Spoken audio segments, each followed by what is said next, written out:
හරි අද විඩිය අපි කතා කරන්න යන කොට්ලින්නල ෆංශන් ගෙනනේ ඉතින් දැනටමත්වා ෆංශන් එකක් කදන විදිහ ගෙන දන්නවා ඉතින් මේ මෙයින් ෆංශන් එක කියන්න තවත් එක් විදික ෆංශන් එක අපි වංචනලජ පාවිච්චි කරන කීවර්ඩ් එක වෙන්නේ ෆන් කියන කීවර්ඩ් එක ඉතින් වා දැනටවත් ෆංශන් එකක් හදන්න දන්නවා කියලා මංගුවනේ අපි බලමු ෆංශන් එක ෆංශන් ගෙන අපේ අද කතා කරන්න යන්නේ ෆංශන් එක කීවර්ඩ් එක වෙන්නේ කොට්ලින් වලදී මොකක්ද ෆන් අපි සීවල දිනක් නැත්නම් C++ වල දිනක් අපි පාවිච්චි කරේ ෆන්ක්ෂන් කියන සම්පූර්ණ කීවර්ඩ් එක. නමුත් කොට්ලින් වලදී ෆන් කියන එක තමයි කීවර්ඩ් එක වෙන්නේ. රයිට්. අපි මේ විදිහට ෆන්ක්ෂන් එකක් හදනකොට දැන් ඔයාලට පේනවා උඩ මේන් ෆන්ක්ෂන් එකත් අපි හදලා තියෙන්නේ. ෆන් කියලා දාගත්තා. ෆන්ක්ෂන් එකේ නේම් එක දැම්මා. පැරන්තසිස් දාගත්තා. ඊට පස්සේ සංකල වරහන් ඇතුලේ අපේ ඒ ෆන්ක්ෂන් එකට අදාළ ඉම්ප්ලිමන්ටේෂන් එක අපි කරගන්නවා. Right.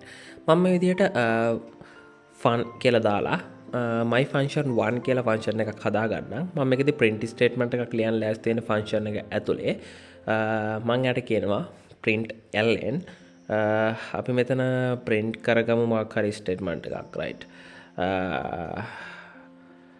my function 1 is run කියලා අපි මෙතන දාගමුකෝ රයිට් මේ විදිහට මම දාගන්නම් ෆංක්ෂන් එක ඊට පස්සේ දැන් මම ෆන්ක්ෂන් එකට මේන් ප්‍රෝග්‍රෑම් එකේ කෝල් කරන්න ඕනේ. මේක අපි ෆන්ක්ෂන් එක ඩික්ලෙයාර් කරලා ෆන්ක්ෂන් එක ඉම්ප්ලිමන්ට් කරාට මදි මම ෆන්ක්ෂන් එකට කෝල් කරන්න ඕනේ මේන් ප්‍රෝග්‍රෑම් එක ඇතුලේ මේක රන් කරන්න. ඉතින් මම මේ විදිහට ෆන්ක්ෂන් එකට කෝල් කරනවා my function 1 කියලා දාලා රයිට් මම දැන් මේක රන් කරගෙන බලන්නම්.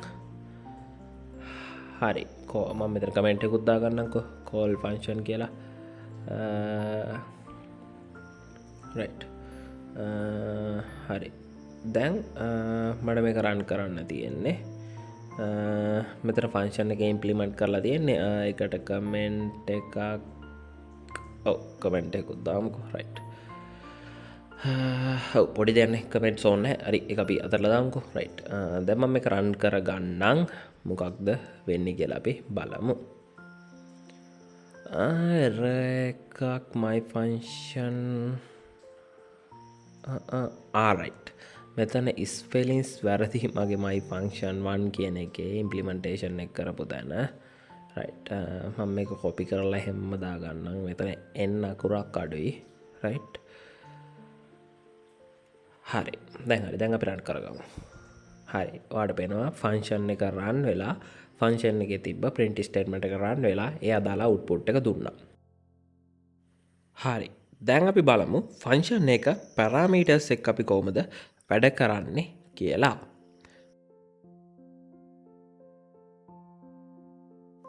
හරි. සාමාන්‍ය මාක් දෙක total හදාගන්න මම මේ විදිහේ ෆන්ක්ෂන් එකක් හදාගන්නම්. fun calc total කියලා right මම මේකට මේ විදිහට a int කියලා පැරාමීටර් එකකුයි ඒ කියන්නේ integer type එකේ parameters දෙකක් මම මෙතනට හදා ගන්නවා parameters දෙකක් මම මෙතන දා ගන්නවා right a b කියලා හරි ඊට පස්සේ මම මේකෙදි print කරනවා මේ දෙකේ total එක right එතකොට මම ඒකට variable එකක් මේ විදියට හදාගෙන var total කියලා ඒක assign කරනවා a plus b ට ඊට පස්සේ මම print statement එකක් ලියා ගන්නවා මේ total කියන variable එක print කරන්න right මම මේ විදියට ලස්සන පොඩ්ඩක් දාගන්නම් total is කියලා හරි මම මේකට ප්ලස් එකක් දාලා මේ විදිහට දාගන්නම් total variable එක right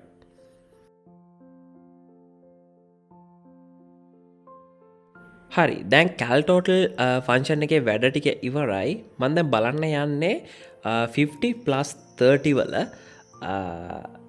sum එක මේ cal total කියන එක හරහා ගන්න right මම ඒකට මේ විදිහට parameters දෙක cal total කියන ෆන්ක්ෂන් එකේ parameters දෙක විදිහට 50 ඒ වගේම 30 පාවිච්චි කරනවා මේ විදිහට ඊට පස්සේ අපි මේක run කරලා බලමු හරි මට දැන් ආන්සර් එක ගන්න පුළුවන් total එක මෙතන ඇවිල්ලා තියෙනවා 80 80 ඇවිල්ලා තියෙනවා 50 30 එකතු 80යි කියලා මෙතන ඇවිල්ලා තියෙනවා right ඊට පස්සේ මෙතනදී වෙලා තියෙන්නේ මෙන්න මේකයි කැල් ටෝටල් කියන ෆංශන් එකට අපි 50යි 30යි දැම්ම පැරාමීටර්ස් විදියට ඒ පැරාමීටර්ස් දෙක ඒටයි බීටයි පාස් වෙච්ච එක තමයි මෙතන වෙලා තියෙන්නේ. ඊට පස්සේ එයාගේ ටෝටල් එක කැල් කරලා එක ප්‍රින්ට් කරා. ඔන්නක තමයි මෙතන සිද්ධ වෙච්ච සරලම තේ. හරි. එතකොට අපිට ෆංක්ෂන් එකෙන් වෙච්ච දේ තමයි මම දැන් ඔයාලට එක්ස්ප්ලেইন කරේ. මම අය පාරක් කියන්නම්. මේ 50 කියන එක ඒට ඩිසයින් වුණා. 30 කියන එක බීට පාස් වුණා. ඒ දෙකේ එකතුව 80යි. ඒක ටෝටල් කියන එක කනට ඩිසයින් වුණා. ඊට පස්සේ ටෝටල් කියන එක ප්‍රින්ට් වුණා. හරි. ඔන්නක තමයි ඔතන සරලවම වුණේ.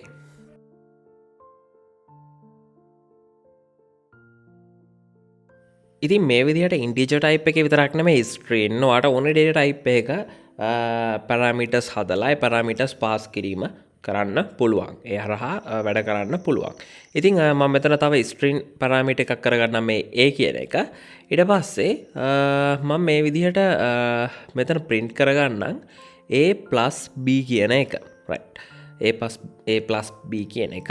right. මම මෙතන string type එකක් දාගත්තනේ ඒට. මම හිතන්නේ string එකක් පාස් කරන්න.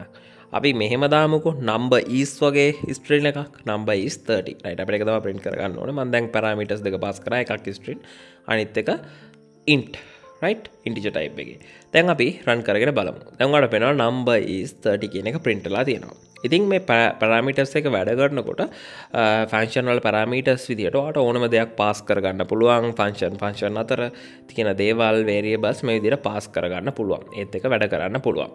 ඉතින් මේකට තව තවත් පුරුදු වෙන්න ඔයා තව තවත් functions Kotlin විතරක් නෙමෙයි ඕනෙම language එක මේ practice කරන්න අනිවාර්යයෙන්ම මේක coding තව තවත් කරන්න ඕනේ.